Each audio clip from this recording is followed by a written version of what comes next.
This is Make It Plain. Make It Plain. MIP With Masamela Matfumo. Mark Thompson. Make It Plain. Get woke.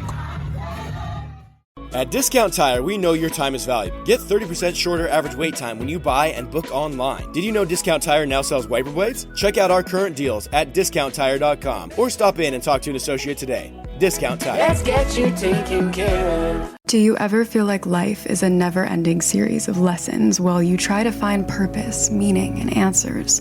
I am Vanessa Fontana, the host of Figuring Shit Out, a podcast where we undertake self-help, coming of age, and healing. As I live my 20s in New York City figuring shit out myself, I've realized that if you spend your whole life trying to get your act together, you don't have a life. You have an act. On Figuring Shit Out, every Sunday you get to normalize the journey of not knowing and be guided into living your life with more intention and ease. This session is on poverty equals death. Just to say that makes you almost sick on the stomach. That poverty equals death.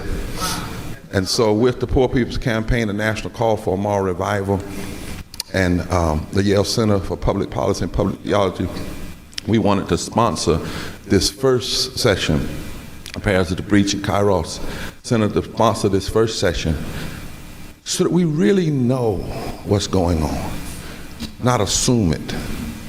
We want it to be on you when you go tomorrow. We want your eyes to look like you've seen the death and you can't accept it. We want your hearts to be pumping with a moral refusal. You know, like sometimes you just got to have a eternal discontent. You don't have to be evil. You don't have to use weapons and knives and kill nobody. But you can have an eternal discontent. But you first got to see it. And then we said in this movement, we will not be loud and wrong. So we got these powerful scholars, and they told me they said we've been waiting for a movement. And I said, well, we got one. Bring your footnotes on over here. Give him a hand. Dr. David Brady. Wave your hand, David. Dr. Valerie Wilson, economic policy. Dr. Greg Gonzalez, who's a public health specialist from Yale. Dr. David Brady, he's got all this research. And then our own attorney, Valerie Equivon. And coming to us by video, Jonathan Hartgrove, Minister Jonathan Hartgrove. He's at a conference where people are getting white nationalism and white evangelicalism exercised out of them. Lord have mercy. You know, we are that movement that puts everybody in the room. I had a conversation one time and somebody said, well, Reverend Barber, why don't you just, do things with black people? And Liz said, why don't you just do things with women? That's not what a moral fusion movement is. And you have to hear that. This is a space where we put a black woman in Alabama in the same space with a Kentucky coal miner. That's right. We put a Kentucky coal miner in the same space as a native indigenous brother and his suicide children, because what we recognize is that everybody has a right to live. And we don't have, and while silos are important sometimes, we have to have at least a movement, a moral movement in every moment in history that connects the dots and the injustices and recognizes that you don't have to put racism over here and classism over here and ecological devastation over here and all that, because the truth of the matter is, if you die from cancer, you don't die black, you don't die white, you don't die Republican, you don't die Democrat, you die dead. Now that doesn't mean we disrespect this disparity. We do disaggregation of the numbers. Oh, that's important. You have to. We do the percentage disaggregation and the raw number disaggregation. That's why in this movement we can tell you that there are 26 million poor and low-wealth black people. That's 60% of black population. There are 30% of poor and low-wealth white people. That's 66 million white folk. 26 million black, 66 million white. We look at the percentage differences. We look at the impact. But what we also know is if you poor and you can't pay your light bill, when the lights go off, we all black in the dark.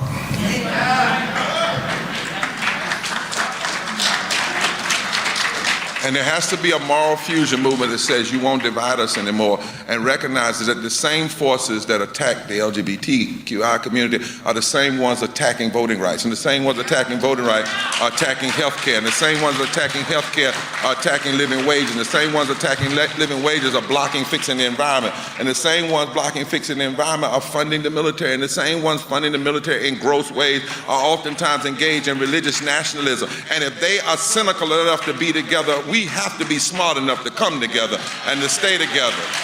That's what a moral fusion movement does. It's not about being an organization, it's about being an organism. And so now Dr. Brady, who has brought this research to life, because he told me something one day, he didn't hear me after he said it. I cursed a couple of times because he said, and I put my phone on mute, I said, did he just say the stuff is readily available? It's sitting out there. And I said, well, if it's sitting out there, why is it that every night you hear about homicide, but you don't hear about death by poverty, and yet poverty is killing more people than homicide, killing more people than the police? And so we invited him to come. You've already introduced the scholars. We're going to have a conversation, and he's going to take a few minutes and walk us through the footnote of our frustration. He's going to walk through the logical, empirical data that undergirds our legitimate discontent. All right? Dr. Brady. Thank you.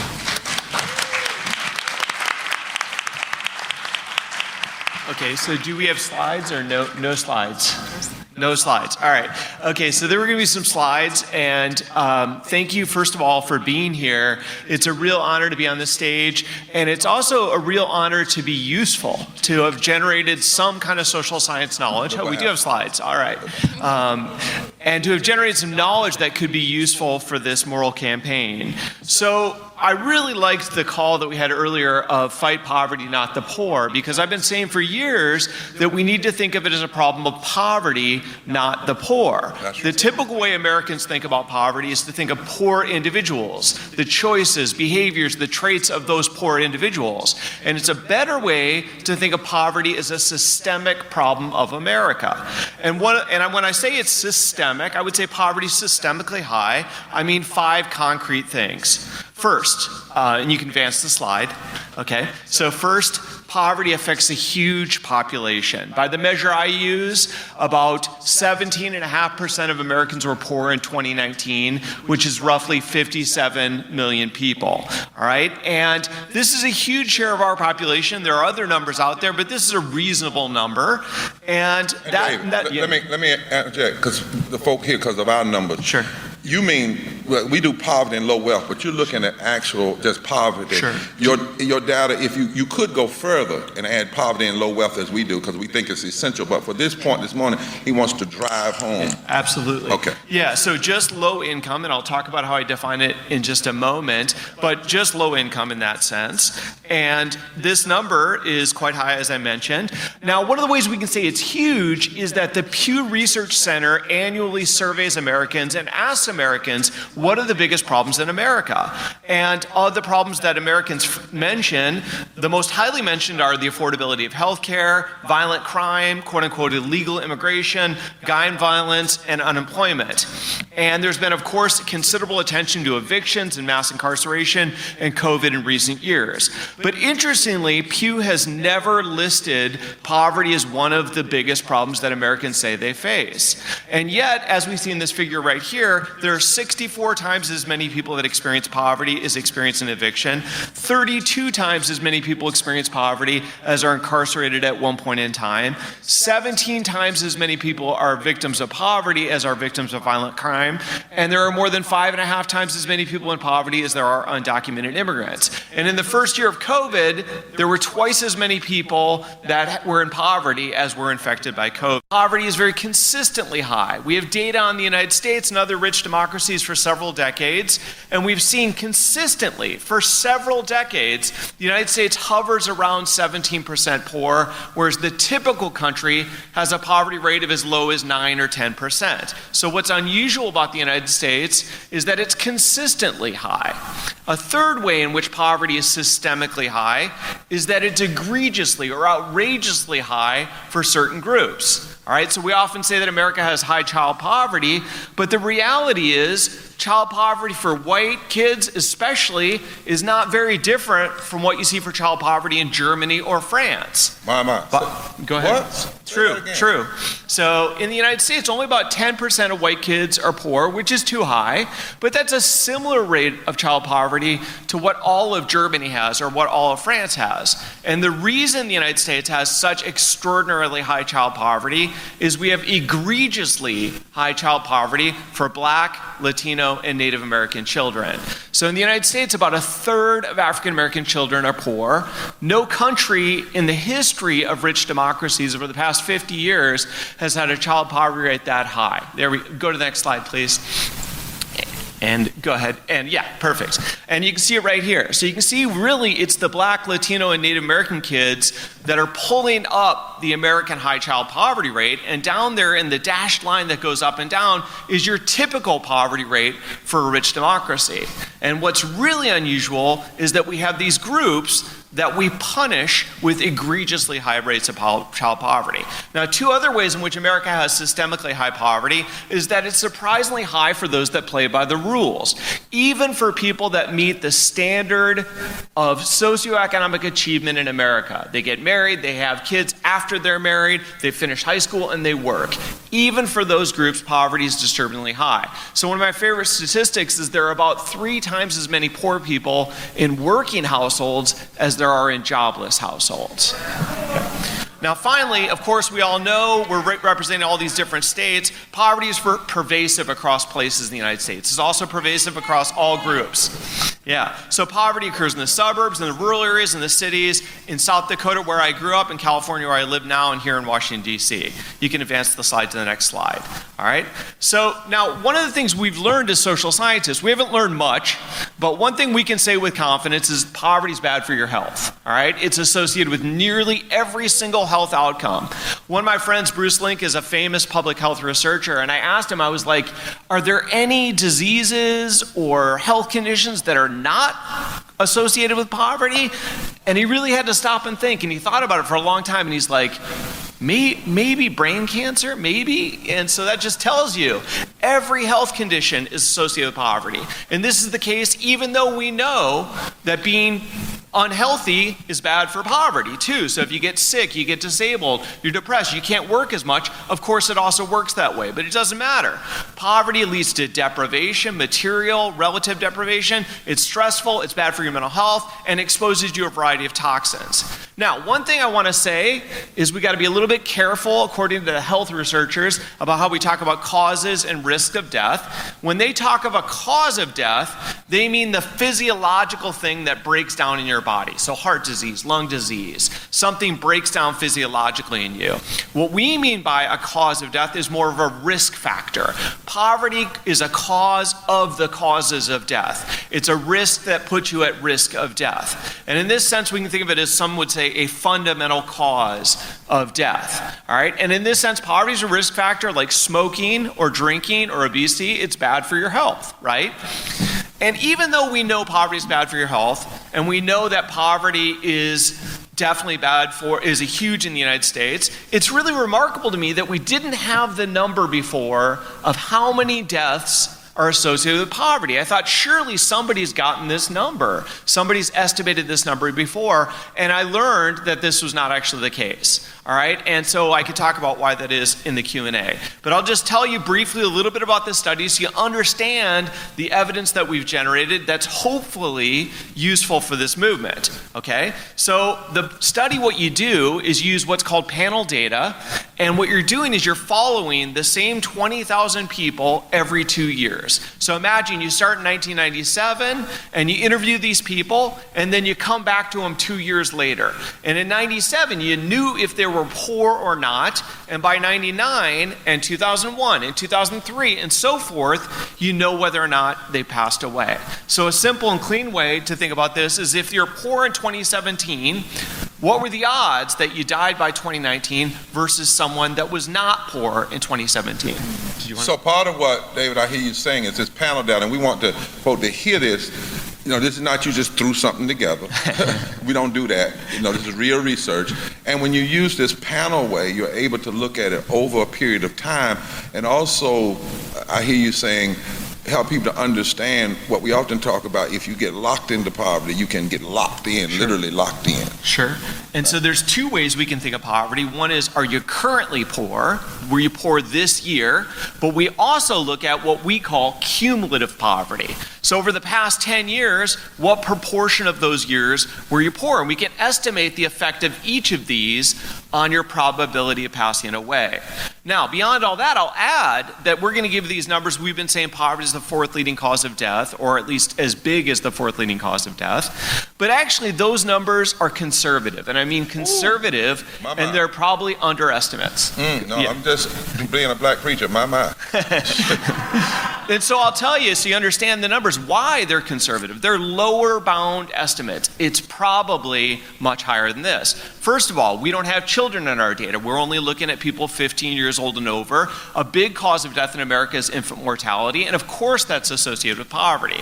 Now, we control for all kinds of other factors. We know whether or not people have chronic conditions, like Alzheimer's, whether they have diabetes and so forth, whether they've experienced an acute health event, like a stroke or a heart attack, and we can control for those.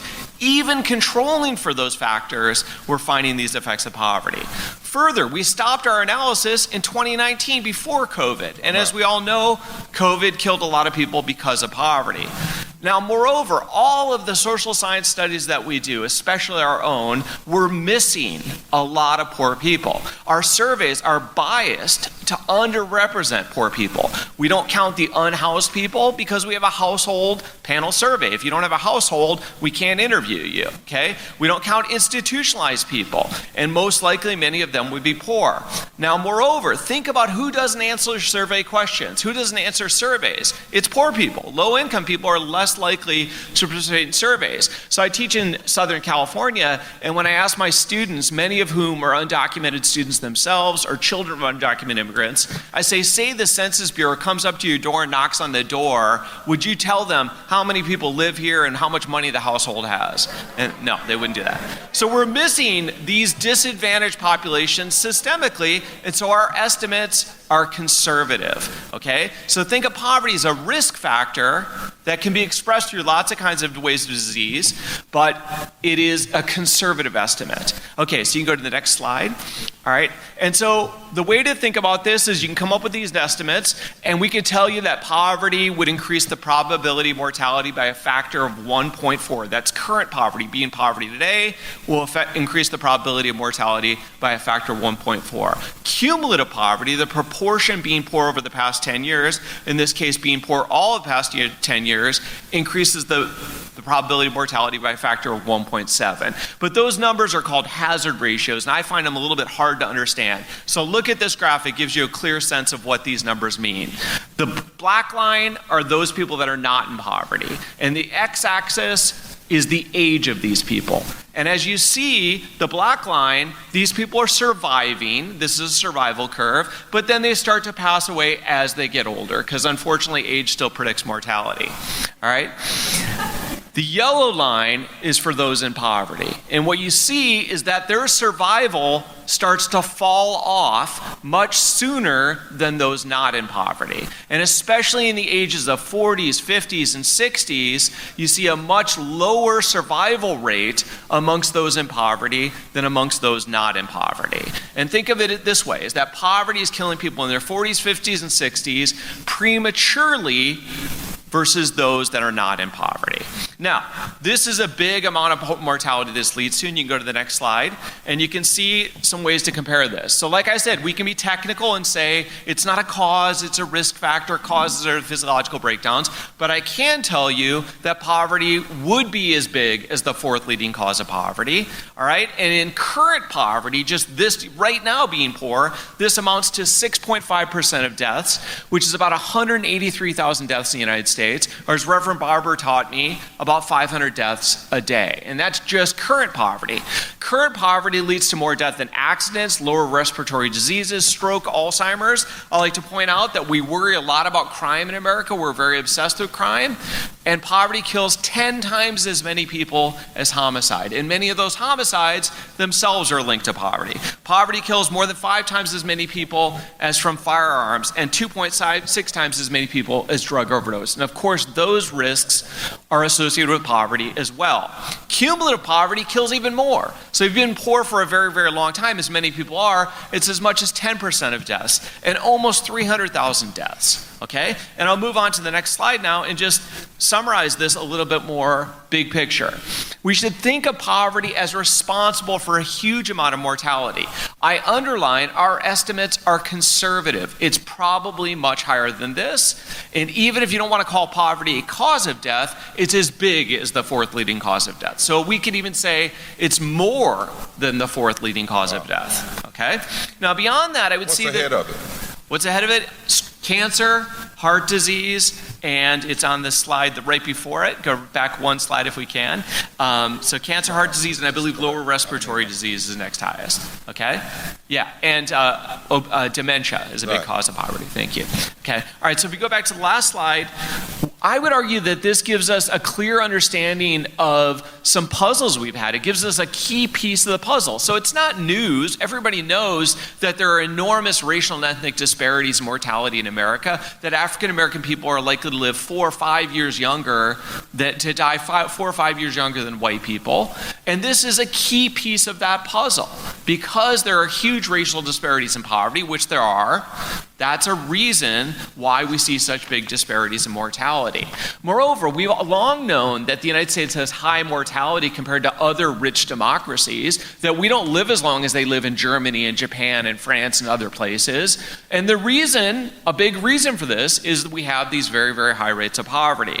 Now, beyond that, I would say that I want us to think about this in terms of a cost-benefit exercise, all right? And what I really want is not just to have a moral victory. We're a moral campaign, we're a moral movement, but I don't want us to be satisfied with moral victories. I want to win. I want to change the discussion, change the debate, influence policy so we reduce this poverty. And let me help you as a model. See, this is why we got to be in conversation. Because, see, those of you all in the academy often think that morality is the feel-good. It's not. You cannot be moral without economic victory. Correct. Yeah, so you do want a moral victory. Yeah. That's because if you want to change policy, see, that's the difference. We put morality like it's over here. Yeah. And then cost.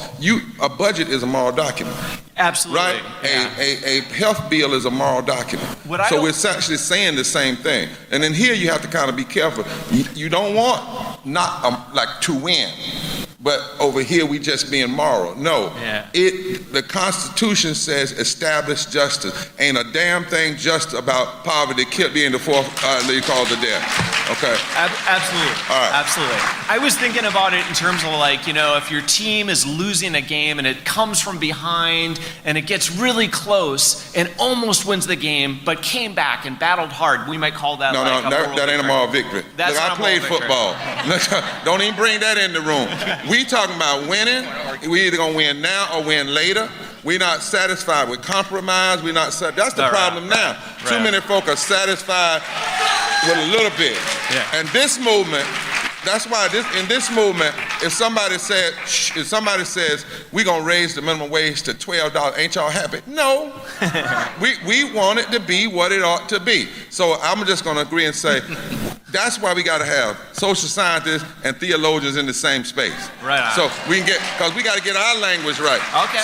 So let's just say, let's just shake hand on the social scientist and the preacher want to win. Right on. All right, now.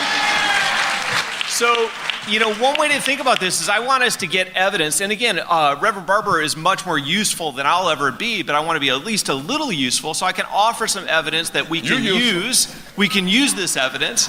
So, if somebody sadly passes away and there's some company that's negligent, they're responsible for the death, there's probably going to be a lawsuit, there's going to be a settlement, and they're going to pay the family for the loss of that person, their family.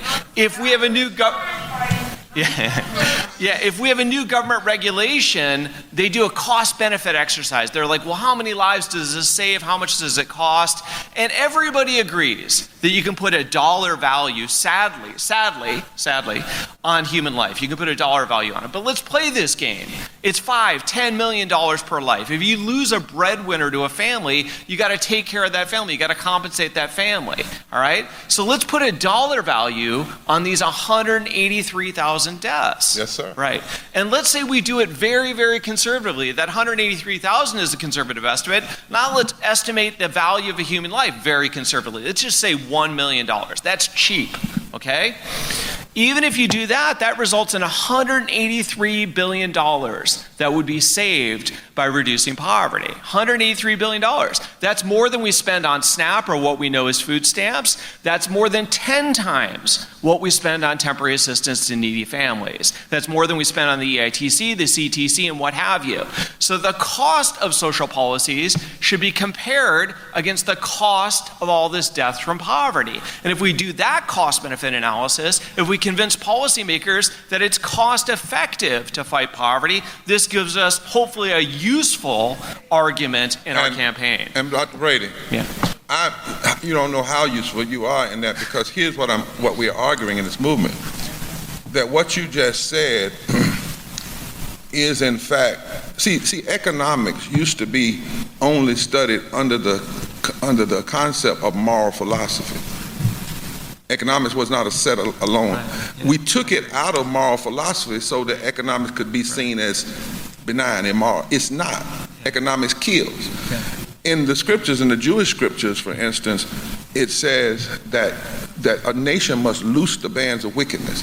Loose the bands of wickedness means pay people what they deserve. Absolutely. Then it says that nation cannot repair its economic breaches until it does that. Yeah. So in a real sense, I'm glad you're doing this, because what we're saying is it is immoral to, in fact, make poor people pray. P-R-E-Y, not P-R-A-Y. It is, the scripture said, woe unto those who legislate evil and rob the poor. The scripture teaches that a nation will never be prosperous as long as it's hurting the poor. Yeah. So what happens here is we're actually showing the nation there's this intersectionality. You can't be in Congress and every time you get in the office you swear yourself into office on a Bible, a Quran, or a Bible, a Quran, or a Torah, and you don't know what's in either one of them. Especially when it relates to how you treat the least of these. So this is very powerful what you're doing.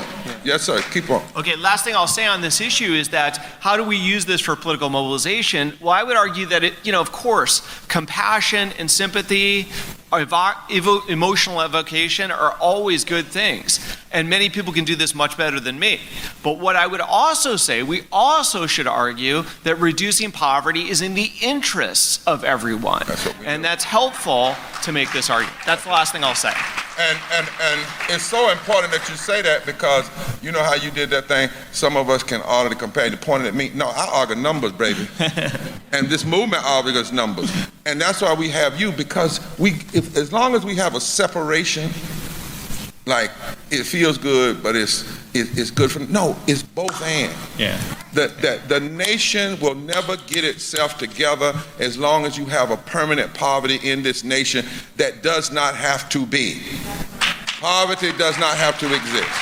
In fact, let me start there. Let's thank this doc. Thank him for this research. Thank you. You won ours now, Doc. Now let me ask you a question.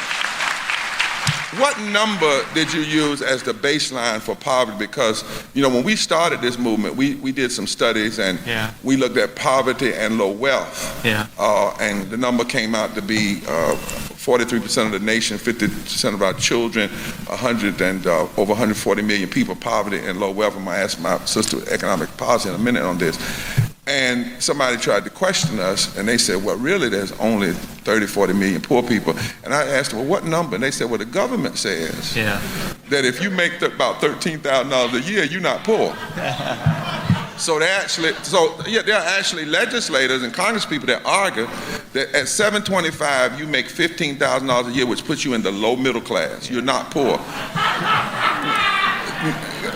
Can I say what I would say if we were on the football line and we were trying to go across? Can you wham out a minute, Doc? Just wham out a minute. Just, and then I'm gonna come to my sister about that crazy number to try to limit poverty to some, $13,000. You're not poor.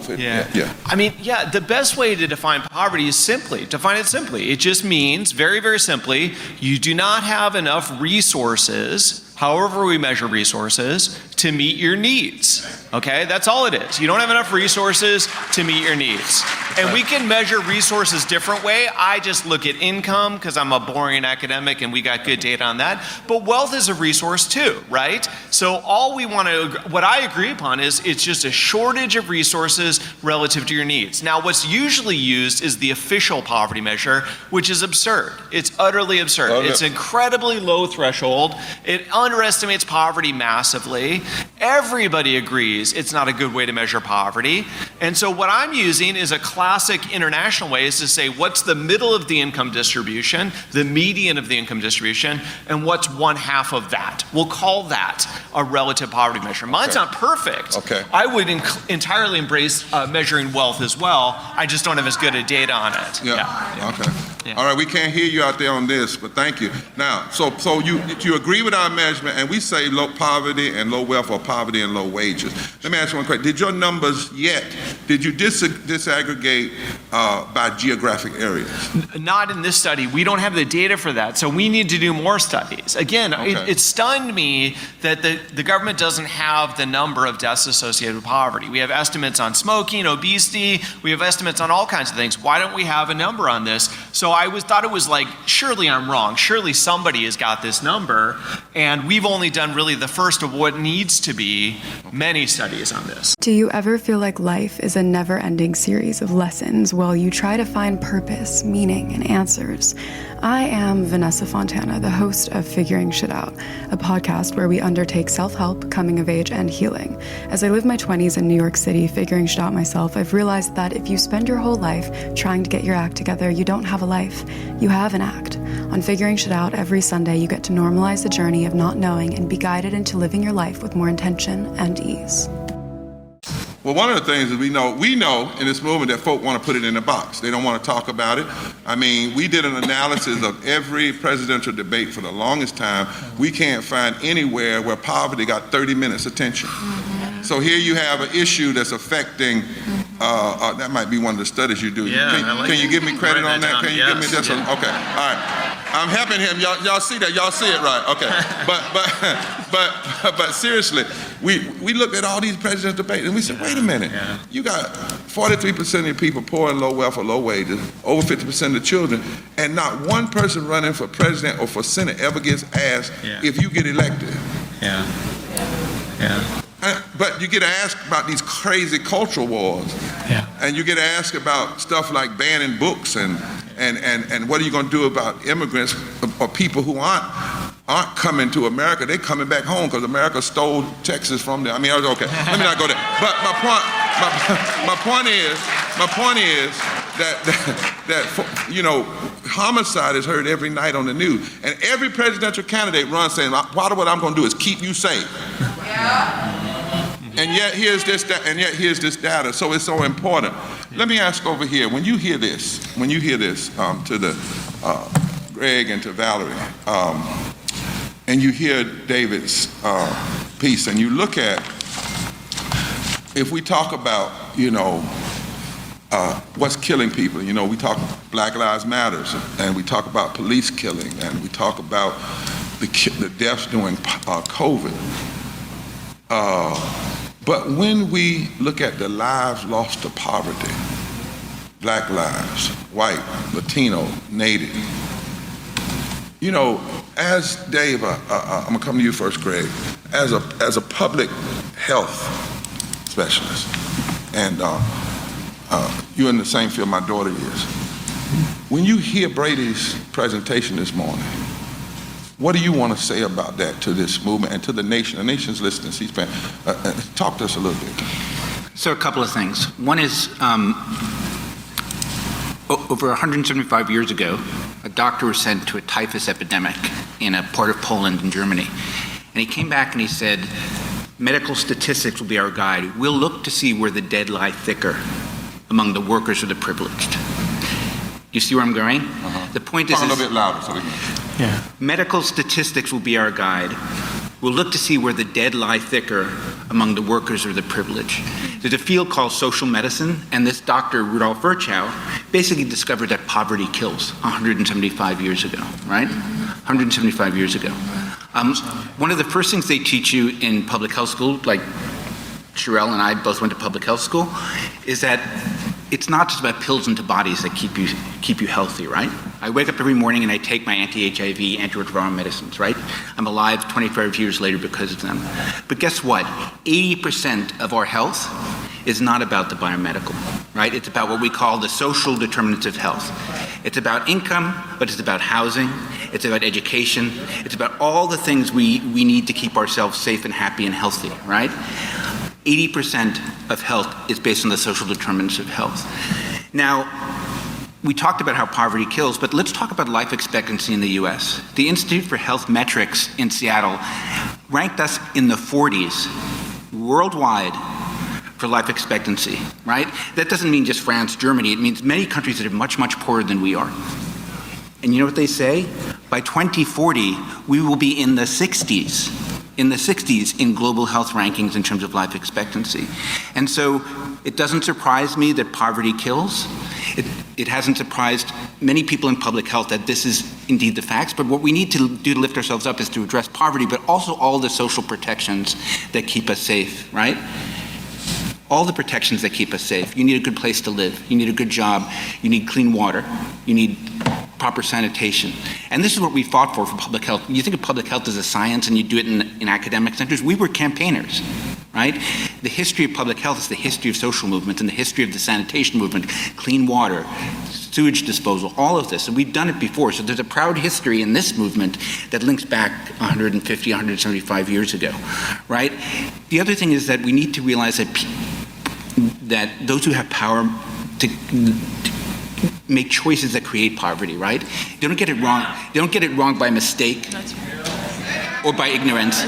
They make this, and this isn't me. These are two economists, a guy named Daron Acemoglu from MIT, I probably butchered his name, and a guy named James Robinson, who's at the University of Chicago. Yeah. And they wrote a book called Why Nations Fail. They went back to BC all the way to the current time, and it's always about this. Right? Say that again, why? Nations fail.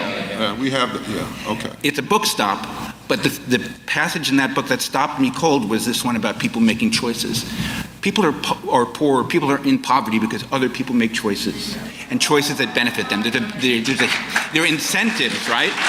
There are incentives built into systems that keep people sick, that keep people poor.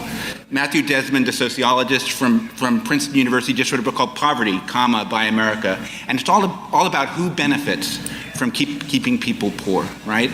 And so it's the same thing for public health and ill health.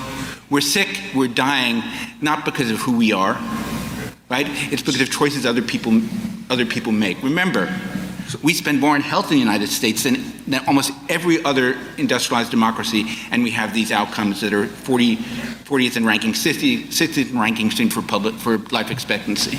So Greg, Desmond is on our team. We pulling in all the scholars because every movement's got to have these footnotes.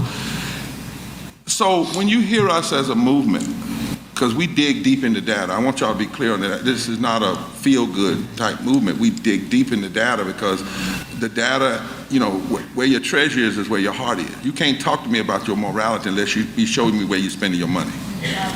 And who's benefiting that, and where you stand in relationship to the dispossessed. But When you hear us say, we need a third Reconstruction to end poverty and low wealth and low wages, to end it. Greg, does that sound like some way outlandish dream that we shouldn't be pursuing, or is it right, like what the special rapporteur for poverty said to me at the UN when he said, Reverend Barber, we got 3 lies that are just lies. The lie of scarcity. You don't have a scarcity resource. The lie that we don't know what to do, or that poverty is simply poor people's bad choices, and rather than the bad choices of our economic choices. And then he said, but the third lie is that we don't have the moral capacity morally to reshape our policy. He said all of those are lies. We have all of that. The issue is, will we do it? And if you all aren't going to call for ending poverty and low wealth, then you might as well stay out of the game, because you got plenty of people that just want to tweak it a little bit and feel real good. So when you hear that as a public health scientist, you think we out there somewhere? No, I say, where do you sign up, right? Where do you sign up? No, seriously. Yeah. Seriously. So this isn't about poverty, it's about existential politics, right? About whose way of life gets to survive, right? And it's not about, and if you start thinking about the environment, there's an environmental epidemiologist at the University of Toronto, but an American, who said this is about whose way of life gets to survive. Is it ExxonMobil and Shell? Or is it Miami Beach and the Maldives who sink underwater? This is about whether we're going to survive as a species or not. So everybody, this is not just about poverty. It's of course about poverty, but it's about existential politics, about who gets to survive. Yeah, literally the heart, soul, and life of the world and the democracy. And y'all, we have to remember that. That's why we don't have time for foolishness. What we're doing is not tiddlywinks. We can't beat up on each other, because we're really fighting for the very soul and life of the world and the nation. And telling the truth in a time of lies is the first major revolution. You just got to tell the truth. And lastly, when Desmond talks about, he says the abolition of poverty. And I love that language, the abolition of poverty. That we need to put that, and we need to push and see which politicians and others are willing to say that, and we got to push them to do it, and we got to have a movement that constantly pushes and will not back up on that. And I hear you agreeing with that. Valerie, here you are, an economist from EPI, Economic Policy Institute, and you don't do your politics for Democrats, for Republicans. You don't do your analysis based on party. You do your analysis based on facts. And we're so glad that you would come today. Talk to us a little bit about what you hear and want to say based on what's been said, and the cost of this. And I say the moral cost, meaning moral means human, economic, all of it. It's all part of. And maybe respond if you feel comfortable in doing it. After looking at the data, if we were to recover what I think his name was Ingalls in the 18th century said, when he looked at the policies and said that if politicians and policymakers know on the front end that a policy is causing death and they implement it anyway, then you must call what they're doing policy murder or policy death. And then he said, not manslaughter, because manslaughter would mean you didn't know. Do we have any excuse for not knowing, Valerie? And what is your response? I don't want to tie you in a box. I'm trying to give you your response to this. So first of all, I want to start off sort of where we were talking about the numbers and where these numbers come from. We've thrown a lot of numbers out here. I think David's definition of poverty really gets to it in a very basic sense. Poverty is just having inadequate income or economic resources to meet your basic material needs. But I also like the idea that you all are bringing in a broader definition and thinking about it in terms of poverty, meaning inadequate income, and low wealth. Okay. And the reason I say that is because income and wealth are two different things. Your income is what you have coming in on a regular basis, whether that be weekly or monthly. Typically a paycheck for most people in this country, but also other kinds of resources and benefits that people receive. Your wealth then is what you have access to if those payments were to stop. And so even when we find that by income standards, people may be typically, what am I trying to say? Maybe literally above the poverty threshold, many more people are much closer to that, because if that income were to stop, there's nothing there to catch them. That's right. Okay, I got you. And so that's why I think it's important to have that broader definition when we're having these kinds of discussions. I also think a lot of the language that was used during the pandemic and in sort of crafting the pandemic response is interesting and instructive, as you were just making points about the morality of our policy making and whether we know what to do, whether we have the resources to do it. A lot of the language that we used at that time, and we said this ourselves at EPI, that the pandemic policy response was generally effective for limiting the depth and the length of the crisis because we had a response at the scale of the problem. So we didn't just, throw pennies at it. We had a big economic policy response. The other thing that we hear as it relates to that is that we had a policy response of that magnitude because we were responding to a global economic and public health crisis. It's interesting that we can use that kind of language in response to the pandemic, but in light of the idea that poverty is the fourth leading cause of death, I would say those are things that apply all the time, right? Right. No, we're not just doing a pandemic. There's always an economic crisis. That's right. In many communities around this country. There's always a public health crisis in communities around this country. And that requires that we have a response at the scale of that problem.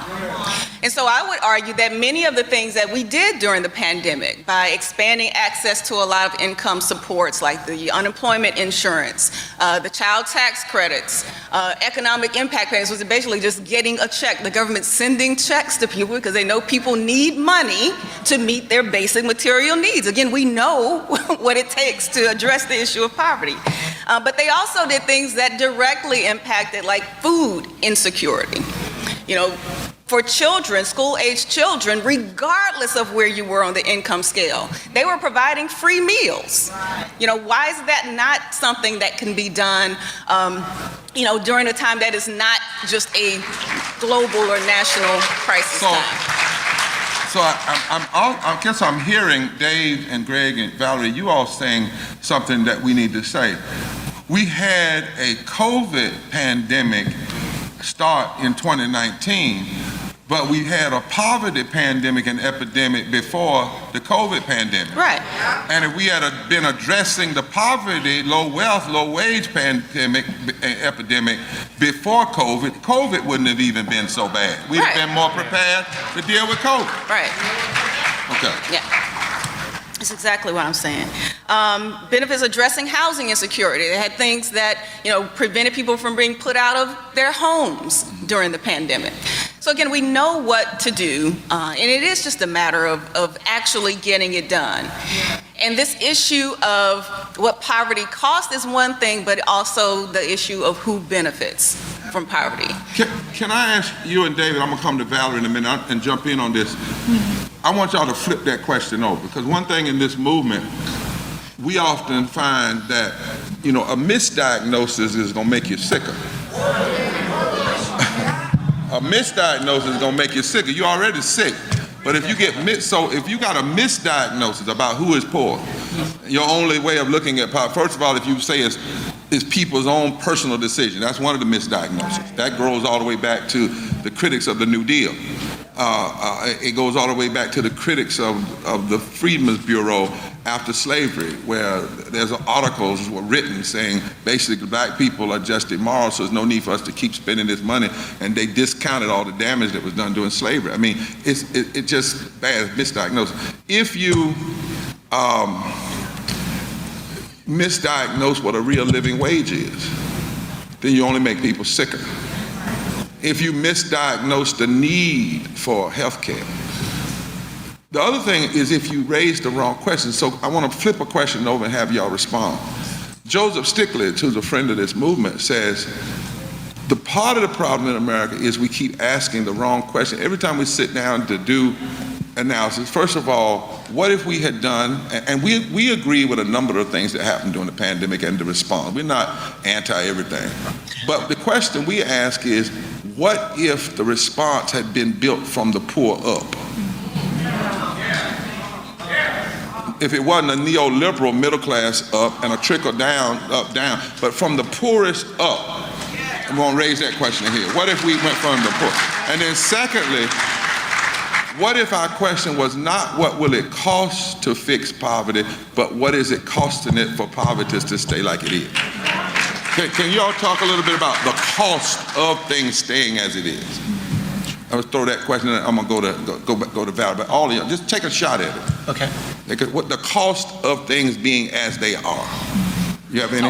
Yeah, both, all of them. I will just jump in. You go first, Val. All right, so the cost of things being as they are, I think, it starts with this whole idea that we started this session off, making this nation live up to its promise. Who are we as a country if we allow poverty to stay as it is? What does that say about this supposedly being the greatest country on the earth, the most land of the most opportunities, if we know what we can do to address this problem and only do it periodically for limited periods of time? So I think our entire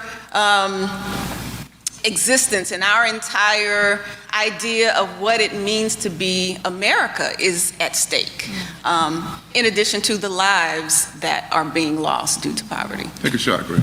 So if we had gone into the pandemic being first in life expectancy in the rankings, right?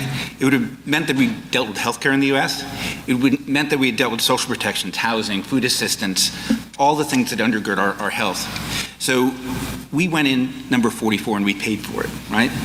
Wait. You did not just sit in here and say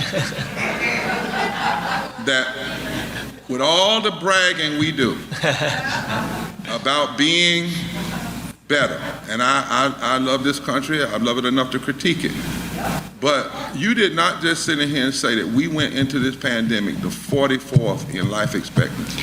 We did, and we came out being the highest per capita deaths from COVID and the highest excess deaths from COVID among the G7, the big, rich industrial democracies. It's not rocket science, right? We didn't invest in healthcare, we didn't invest in social protections, and it came back to bite us, basically. Yeah, definitely. Now, let's hear this in some real somber. Take a shot. So what is the cost? It's hundreds of billions of dollars, if you want to think of it that way.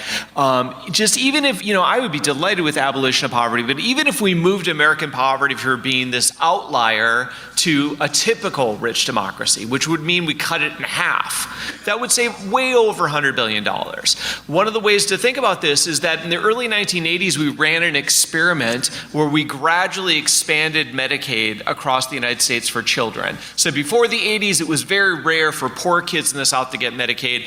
Afterwards, there was slightly more access to Medicaid. Now, 30, 40 years later, we can see where those kids went, and it saves millions, billions of dollars because they're healthier, they do better, they live longer, they're less likely to have chronic disease. So there's both that short-term cost, $100 billion, but there's also a long-term cost in that we're squandering the potential of the country.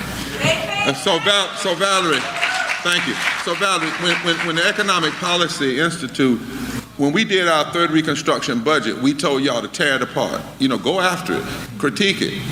And you all came back and said that not only was the budget good, it was in the black budget, if I will. In other words, to invest in these things doesn't leave the country in the red, it would actually put the country in the black. It would put the country ahead. Is that still true?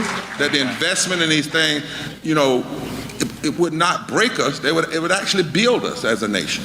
Let me give you a very practical example of how that works. I was talking about the pandemic policy response and all of the different resources that were made available. What that also did was contribute to a very robust labor market. So now we're looking at really low unemployment, in large part because we made those investments, because we provided resources to people so that everybody could participate in the economy. And that helped to boost job growth, and ultimately what that also contributed to was that we saw for the first time in like 40 years that wages grew the fastest for lower wage workers. Now they're still grossly insufficient to care for a family, but we did see that wage growth. So in making those investments contributed to the broader economy, but also helped to raise wages for those at the bottom. Now the next thing that we need to do is raise the minimum wage so that we're able to protect those gains and continue to raise. So if we had had investment in jobs, low unemployment, and high wages, we'd be in an even better shape. We'll be in even better shape. But to have low unemployment and then low wages is actually another misdiagnosis. Yes. It actually defeats the purpose to some degree. On this issue, I need to ask you all something, and if I'm wrong, if we're wrong, I'll say it. We've been hearing on the news during the inflation that the way you deal with inflation is you have to stop wage expansion. In other words, you got to keep wages low in order to deal with inflation. So what happens is some economists end up arguing that you can't do certain things for poor and low wealth and low wage persons because if you do that, it increases inflation. We've had a number of folks tell us that's exactly a misdiagnosis of why we really have inflation in the first place. Is people making more money the cause of inflation? Who want to take a shot at that one? Go ahead. I'll take a shot at that one. Is people having more money the cause of inflation in this particular environment where we're in? No. There you go. You know, there are a lot of things that contributed to inflation this time. Again, we were having a global pandemic and all of the things that wrought in terms of, you know, people shifting their consumption from services to more goods. We had the whole supply shock thing that, you know, everybody heard about. It's harder to get things, so that causes prices to go up. There's a war in Ukraine, so that raises prices to some extent. Corporate profits contributed to the increase. And price gouging. Price gouging is a piece of that. Yeah, you know, look, just some of that. And what is the book? And so the real question when we're thinking about wages and whether or not it's going to influence inflation, you have to consider whether wages are growing faster than inflation. That's when it becomes a problem. Because then wages go up, then prices go up, then wages have to go up again because prices are high, and it just keeps spiraling. That's not the case. So at this point, no, we don't need to suppress wages to bring inflation down. In fact, wage growth has been slowing in recent years and recent months, probably more likely. So wage growth is actually helping to dampen inflation as opposed to making it worse at this particular point. So go ahead, Dave. I was going to say another example is think about places where in the U.S. economy where costs are out of control. I think of the healthcare industry, and it's surely not because the wages are too high for the janitors and the nurses and the assistants. It's because drug industry is making tons of money. The insurance companies are making too much money. The hospital corporations are making too much money, and all of them are bilking Medicaid and Medicare. So the healthcare is a perfect example of the inefficiency of the American economy. So when our costs are out of control, it's not because the workers are doing too well. Well, you know, the old lie is that folk like in this room and the movements like this just want a handout, just want, welfare. But I know that, yeah. but the question, I want to say to the nation what the lies are. That's why I'm saying it up here. See, because to help a nation, you got to tell her what her lies are. Right, yeah, right. The misdiagnosis is real, y'all. And so the lie that health care is a handout, the lie is that a living wage is a handout, when really it is just equal protection under the law. It's just promoting the general welfare. It's just the right thing to do. But even in David, I want to raise one more question or comment up here. We have some numbers that say if we had just raised the minimum wage to $15, when 2 Democrats and 49 Republicans blocked one vote, that millions of people, closer to 40 million people, would have come up out of low wages, but it would have also pumped $330-some billion in the economy. And if, in fact, corporations weren't getting so much corporate welfare and would pay their workers, then you wouldn't have to be trying to kick people off public assistance, because people would have sufficient wages and sufficient income. Am I wrong on that? Yeah. Take a shot at it. I want to add something. I think you I'm gonna come to you, mentioned. Val. I want to Sure. get. I want to hear one of them just take one shot at it. This question is: if you really want people off of public assistance, then pay them what they deserve, because a lot of people are working. Is that? Yeah. We get about a second. Yes, sir. Is that right? Want to talk? Let her talk. Sir, this is my friend. She's like a daughter to me. We know what we're doing up here, brother. We're not saying we're not having foolishness now. Thank you, sir. Yeah, you don't have to defend her. This girl is like a daughter to me. We're good. We're good. Yes, one more question. Okay. So yes, so there's a statistic, the majority, about 59 or 60% of workers whose total income is below the poverty line would receive a pay increase if the minimum wage were increased. So yes, the minimum wage would have a significant impact on those living below the official poverty line. Thank you. Thank you. Now, as we had planned, there's a reason why we asked Valerie to do this at the end, this point. She's a constitutional lawyer. She was a part of the successful legal team that won against voter suppression in the South.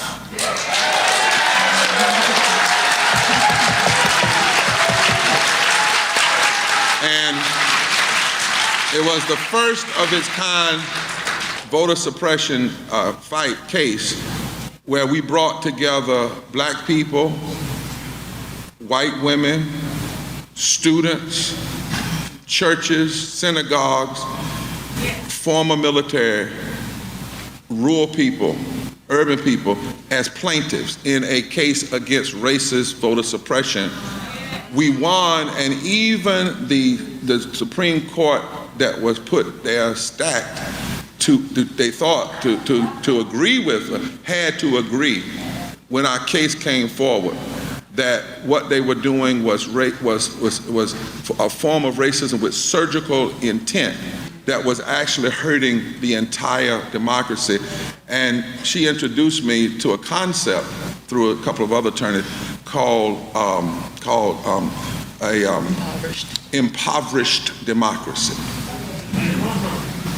And that is why we wanted her to close this. This is by design. She also did not grow up in this country, was not born in this country, and has often said to me sometimes, Reverend Barber, I don't understand what I'm seeing. Why? Considering where I've come from. So I asked her, out of her heart, not just out of her legal mind. She is the Associate Managing Director of the Public Policy and Public Theology Center at Yale. Valerie, you've heard. Closing argument. Well, so a couple of things before I talk about, I think, our nation. As Dr. Brady and Bishop Barber have shared about the value add argument of alleviating poverty and the moral argument for alleviating poverty, it's the right thing to do, but it's also our duty. And I think one of the things that our nation has gotten so good at is this PR argument and this fight that we have to do, the research that has to be done, the analysis that has to be done for things that should be true. It is this nation's duty to provide for its people. That is what governments are for. And so I think it's important to add a third one to that list. Yes, it's the right thing to do. Yes, it adds value to the economy. It's our nation's duty. And one of the things we've been doing in this movement is to shift the narrative. It's not just about having people talk about poverty, but it's having people reorient their minds around what their nation owes them as citizens and as people living in a country, as human beings living in a country. And so I think one of the things I really wanted to talk about is it's time to put a mirror up to the United States of America. I've lived in the United States and in Nigeria for about the same amount of time. I've spent the same amount of time in both countries. And this is a country that I love. This is a country that has helped my parents. This is a country that has helped me as a first-generation immigrant. But I also think that we have to tackle these issues. We have to say to this nation, we have to undo the lies. We have to make sure we're understanding how we are sweeping under the rug things that are affecting. I really thought it was important that we started this presentation with people's voices. That's right. With people's stories. It's easy to sweep it under the rug when you don't see people, when you don't feel them, when you don't hear them. And so one of the things we have done in this country is sometimes overanalyze, but not listen to the people. And that's one of these things that this movement is doing. I grew up in Nigeria, and when I hear research like this, when I read Poverty by America by Matthew Desmond, I can't imagine that this is the same America that people would stand in lines to get visas to, still stand in lines today. I can't imagine that this is the same America that people are clamoring to get into. Of course, poverty in other impoverished nations is much higher, that's true. But by design, this country has set itself out to the world as a leader on democracy, as a leader on innovation, and its people are suffering. And it's time that we stop hiding behind this exceptionalism. It's just not true. And so I really am so grateful. I think one of the things, and thank you, sir, but my role really was to convene us. One of the things that the center does and aims to do is to bring into conversation various voices from a legal perspective, from a religious perspective, from an economic perspective, from a public health perspective. We have to start talking to each other. And so this has been a fantastic conversation and really will ground us as we move through the rest of this Congress. So I'll turn it back to you, Bishop Barber. Yeah, we want... Write this down. By design. See, when you go and buy a car and it starts operating different than its design, you don't say, well, at least it runs 3 days, but their car only runs 1. You do a recall. And the recall is based on design is faulty. And you fix it. You fix it.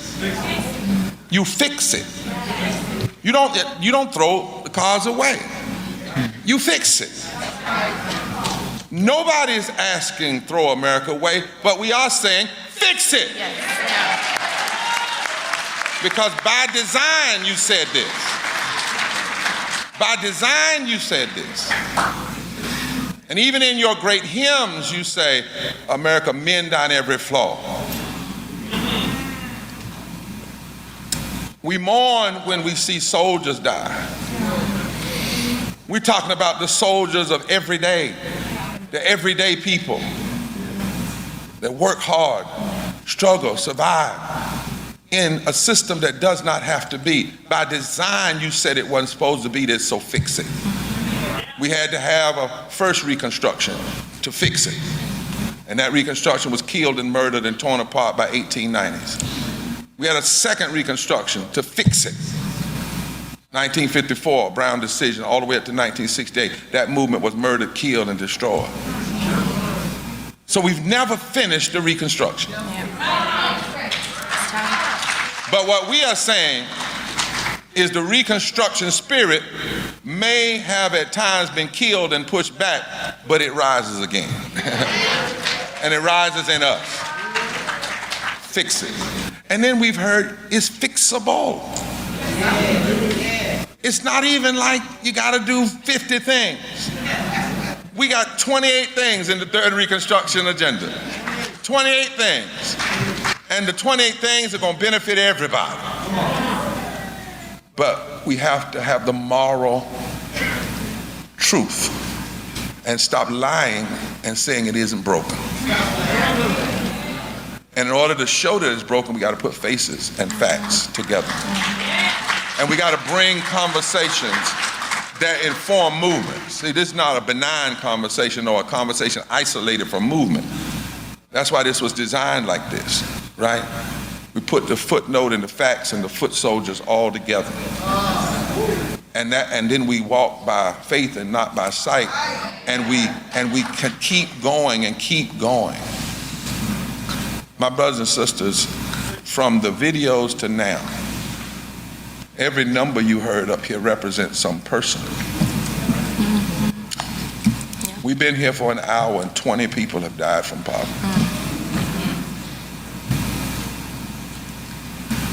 I know enough about America's history to know until she's broken and cries, she does not change.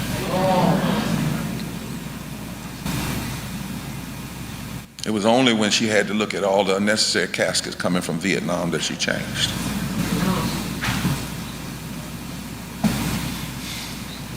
And so we cannot let these deaths be unseen. In a real sense, this is our time to be like Emmett Till's mama. And say, you're gonna look at this. We're not gonna blow you up. We're not gonna shoot you. We don't need that, but you're gonna look at this. You're gonna see this. We're not gonna allow folk to die in silence and alone. No, we're gonna walk. If we gotta walk with a casket, we gotta put pictures on. We got everywhere we go, you're gonna see it and you're gonna feel it, because the design is not being followed. The corrected design is not being followed, and we can fix it, and it needs to be fixed. And what we don't need is misdiagnosis, false narratives, and as my grandma used to say, putting lipstick on a pig.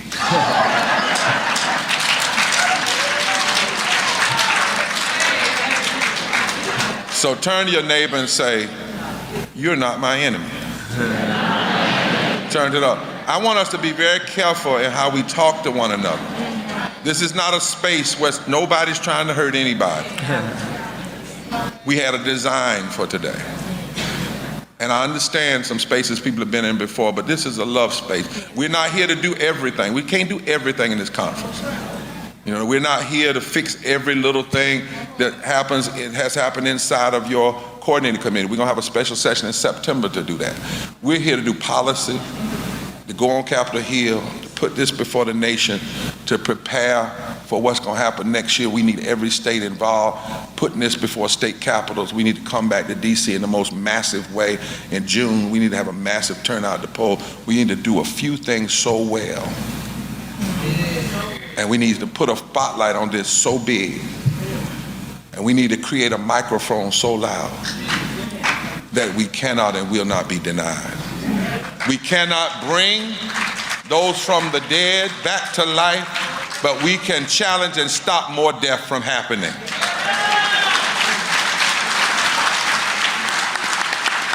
And so we close this session.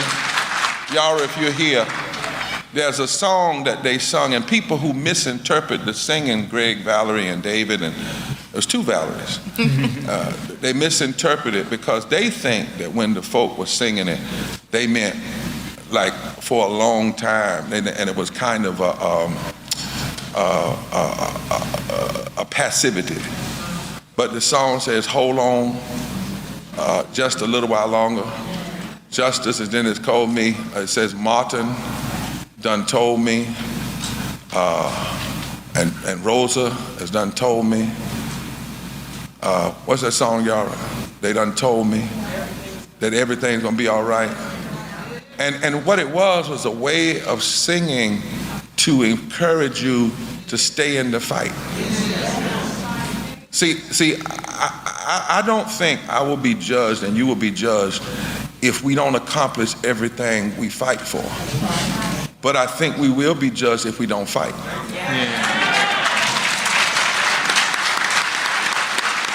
And I know that you can't have any change till you call for it and face it and work for it.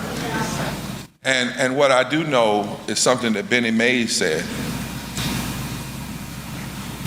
The sin in life is not reaching your goals, it's having none to reach. And one of the greatest sins of this country right now is low aim. And so we compromise on people's lives because we got low aim. We think all we can do is just a little bit of tweaking on poverty, low aim. And we've got to call this nation to higher ground.